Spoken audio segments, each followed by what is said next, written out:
Hey guys, Colby here. Welcome back to the Raid Shadow Legends Test Server Showcase of Errol, the Sacred Order Legendary Attack-based champion, which I think the change is very solid. I think it will be worth it.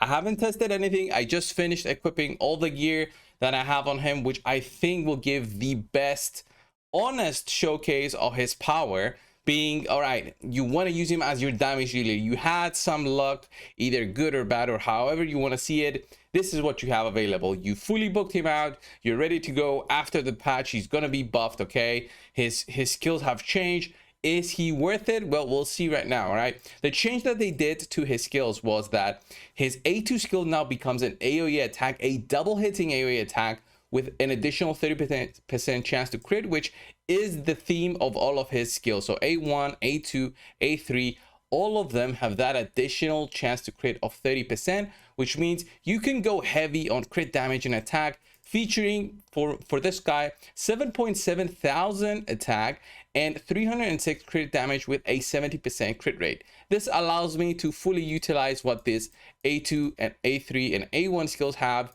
and just go full on damage, plus ignoring 15% of the target's defense with this skill right here on each hit. That is crazy actually to consider.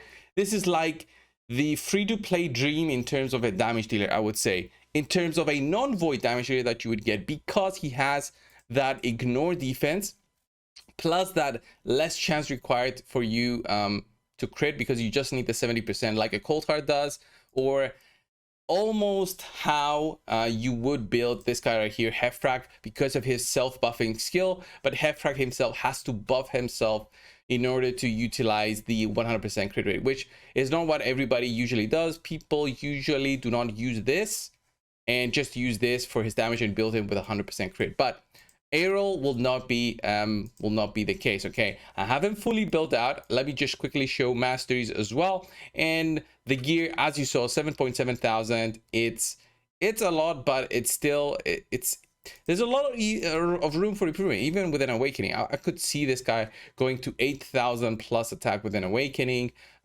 Even better accessories. Look at that, triple there, double there, double there. So lots of room for improvement. Obviously an ascended piece of gear. That's my really good piece from my Trunda.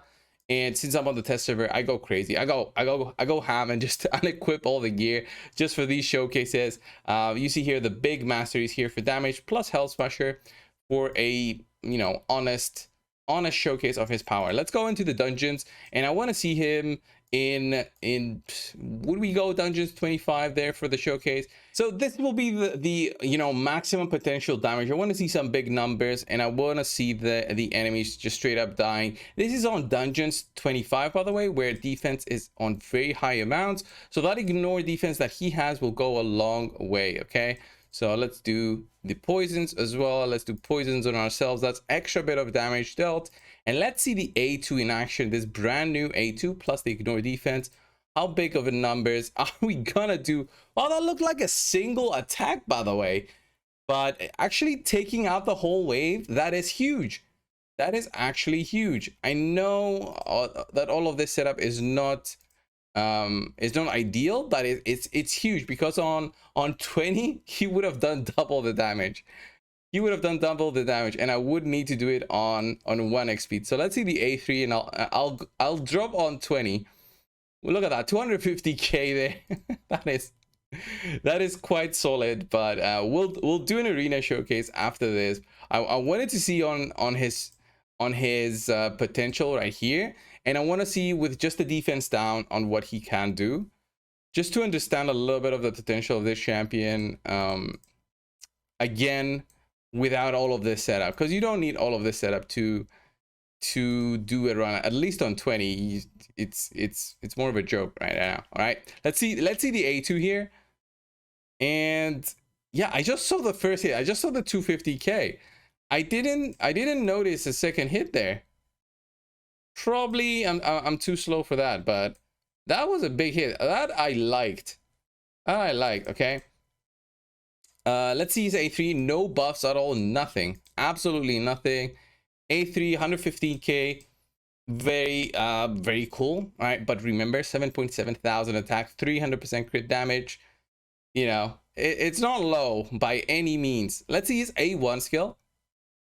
Hitting 138k. Very solid. Kind of like it. Let's not do any of the other skills. So now, since now I have the A2 available, just the defense down and weaken should be enough for me to actually take them out with the A2. Should be more than enough, actually. I've got increased attack as well. So, let's get a turn here. This is gonna take a while. Because he's slow. He's at like a 170 speed, so he's kind of slow. All right, let's see the A2 here. Yeah, 188k. I couldn't even see the second hit, but the second hit would have been, you know, another 188k. So all together, almost 400,000 damage coming in from Errol. Insane damage dealer. So you can see his potential using him in dungeons as a damage dealer, but in terms of arena, you will be facing the very much common issue with defenders in the reaction sets. So you have that in mind. And defenders with the stone skin sets, which again you'll have to, you know, push yourself a little bit to push through, and other kind of teams. I want to find something more reasonable for me to try out with. This team looks tanky enough, and the ignore defense will come into play here. So let's see on what we can do here. Let's try Errol here, and then let's put in arbiter for a speed boost. And we'll see how this goes. I don't need so much speed for this specific setup, but we're facing Baron. Ooh, look at all those stone skin. That is nasty. Okay, what I want to do is try to remove those. That is nice. I slept him. Hopefully I'll get a turn. What I want to do is kill Mithrala or sleep Mithrala. I can't sleep her. So what I'll do is, let's do the A2 here. No defense down, nothing. That was a reaction proc there. You saw the first hit was 17k, and then the second hit was 67k. I wasn't sure about that. I thought both of the hits would have been, but no, reaction has a chance for it to be a weak hit. Now the revive is gonna come. I'm fine with that. I should have a chance to get the A2 going again and kill them again. Oh my god, Errol. I kind of like the champion right now. I like the burst there. No defense down, by the way. Defense down is required, honestly, for arenas. I wouldn't come in here with this setup, but what does the A3 do? Removes all debuffs from this champion and steals all buffs from the target before attacking.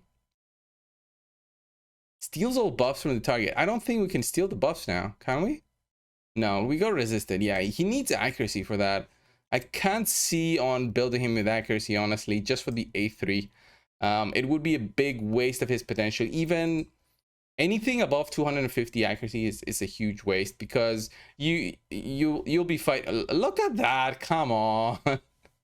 You'll be fighting teams with 600, 700, 800 resistance in high-end plat arena, so it's not really worth the stealing of the buffs. In lower arenas, you can get away with 200 accuracy and steal on any of the enemies, defenses, and steal their buffs. But for these kind of teams, you'll be lucky with 200 and managing to steal something. So here we sleep them. What we want to see here is just killing them all. That's what I want to see. Shouldn't have hit Mortu there. That is a mistake. So Mortu and Duchess. Very strong example of why Force nukers are not so good. Force nukers are not that good because Force nukers have the Duchesses, the Mortus on defense, and they have that 15% chance less to crit, and also the 35% chance to do a weak hit, which is unfortunate, but that's how the game is. That's why Void champions are so cool, because of the neutral fact that they have. They can't do a weak hit, all right, but they don't have the benefit of the extra 15% chance to crit. So anyway, let's go and see the A2 here in action. Ooh, look at that, 65k plus 49k. That was very strong. And remember, Necrit also has a passive that protects a little bit his own team. That just went immediately for the A2 instead of an A3. That was weird. But let's keep on buffing my own team here. No matter how much protection Necro gives, this guy will manage to push now through. And what I can do here, instead of the A2, I'll go with the A3 and do a single target. Ooh, that was very low. That was very low. It wasn't an issue of whatever. I think it was just a very low hit there on Duchess. This Duchess must be beefy, so beefy. So here, let's just keep on sleeping them. Let's do the A2 here to clear them out. Even after the first hit was a weak hit, we just go through. And I can see Errol being a Rotos killer as well. That double hitting attack is going to be huge against the Rotos. So if you guys don't know what Rotos does have, is this passive where he cannot receive damage exceeding 50% of his health. Right, so always a double hitting attack against Rotos. Remember that. Use a double hitting attack. That's why Trunda has become such a good example of a champion to use against Rotos. But many champions with the double hitting attack have been available ever since, so it's not just the Trundas. Now Errol with this one is a very good example. So we have our Suga there. 30% reduction of critical hits to your allies. So we'll see on how this does, but I doubt that this Rotos will survive the A2 here. Boom, look at that. Only the unkillable is what saved Ursuga there, and she won't have any chance of doing anything here with the sleep. And the 232k crit there on after. Very strong, very strong. Let's even try Murdering's team. This will be like an insane kind of team setup. So let's see on what we can do here. Let's try and remove that stone skin. That's what I wanted to see here. Okay, we won't be able to remove the sleep, but let's try with the A2. We managed to kill the reviver. That is nice. Okay, managed to sleep there. You know what I'll do? I'll do the reset, so I can do boom, a revive. And what you want to do here is probably sleep that Rotos, but I don't know if I can sleep him. I won't have the A2 available, so I'm gonna do the sleep here, and that goes on to UDK. That is not nice. All right, let's see. It goes on to UDK also. Managed to sleep. That is good. The ally protection plus Ursuga makes this such a tanky situation right there. So I'll have to kill off UDK here. But it's force against force, so I'm totally fine with that. I'm hitting for 15k. Oh my god, this tanky combo. Double tanky combo.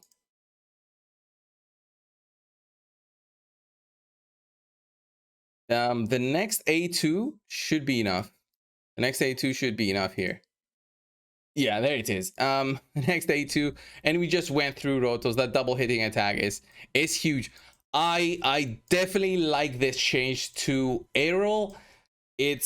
I would say it makes him much more of a viable nuker for the Force Affinity. Sacred Order now has another weapon. I will be definitely glad to have him geared up and be something that I use for the Sacred Order, other than you Cubitus, you know, and Armiger. Right? We always use Armiger for the channel.